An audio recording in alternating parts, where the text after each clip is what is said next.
आज की कहानी का नाम है लालच का फल। एक शिकारी था। वह शिकार करके अपना जीवन यापन करता था। उसने कई दिनों से शिकार नहीं किया था। एक दिन उसका मन हिरण का मांस खाने का हुआ। दूसरे ही दिन वह हिरण का शिकार करने जंगल चला गया। जंगल में उसे एक सूअर दिखाई दिया।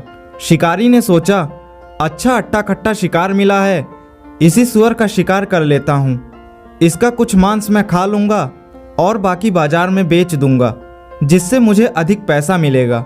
उसने अपने धनुष पर तीर चढ़ाया ही था कि पास में उसे एक हिरण घास चरते हुए दिखाई दिया। शिकारी ने सोचा, इस सूअर का शिकार मैं बाद में कर सकता हूँ। अगर इस हिरण ने मेरी आवाज़ सुन ली तो यह भाग जाएगा और मैं इसका शिकार नहीं कर पाऊंगा। यह सोचकर शिकारी ने हिरण पर तीर चला दिया। निशाना अचूक था। तीर सीधा हिरण को लगा और कुछ ही पलों में उसने अपने प्राण त्याग दिए। शिकारी हिरण को मारकर बहुत खुश हो रहा था।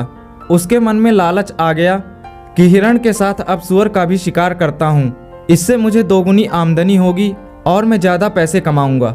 इस तरह का विचार कर शिकारी सूअर की तलाश करने लगा। उसे पास ही सूअर दिखाई दिया। शिकारी ने सूअर को देखा और उस पर भी निशाना साध कर तीर चला दिया।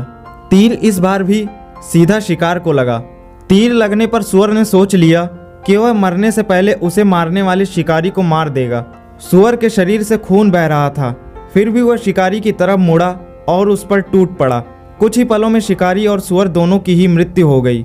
जो शिकारी सैकड़ों जीवों का शिकार कर चुका था, आज एक शिकार के हाथों उसकी हत्या कर दी गई। शिकारी का लोभ ही उसके विनाश का कारण बना। कहते हैं, जब मृत्यु आती है तो किसी न किसी बहाने से आ ही जाती है। जब सूअर शिकारी पर हमला कर रहा था, तब पास के पेड़ के नीचे एक सांप अपने बिल से बाहर निकलकर यह सब देख रहा था। शिकारी को मारने के बाद सूअर लड़खड़ाता हुआ सांप के ऊपर गिर गया और सूअर के शरीर से दबकर उस सांप की भी मृत्यु हो गई। इस प्रकार उस छोटे से स्थान पर हिरण, शिकारी, सूअर और सांप चारों के शव पड़े हुए थे। उसी समय एक गीदड़ वहां आया और एक ही स्थान पर चार चार शवों को देखकर गीदड़ बहुत खुश हुआ और मन ही मन में सोचने लगा, बिना परिश्रम किए इतना सारा भोजन मिल गया। अवश्य ईश्वर मुझ पर मेहरबान है, तभी तो आज मेरे लिए इतने सारे भोजन की व्यवस्था कर दी है। अब मैं तरह तरह के जीवों का मांस चखूंगा। अब तो मेरा कई दिन आराम से बीतेगा।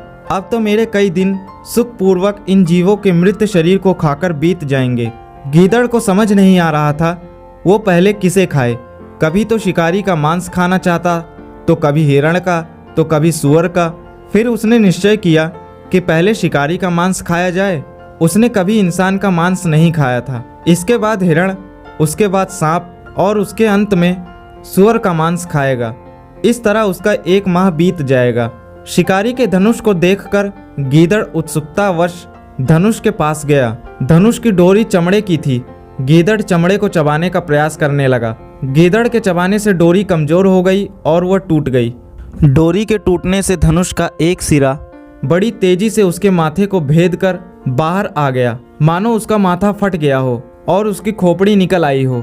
इस प्रकार गीदड़ का लोभ उसके नाश का कारण बन गया। तो दोस्तों, कहानी से हमें यही शिक्षा मिलती है, लोभ नाश का कारण है और हमें लालच नहीं करना चाहिए। जितना मिले हमें उसी में खुश रहना चाहिए। आज की कहानी आपको कैसी लगी? मिलते हैं अगली एक और नई वीडियो में।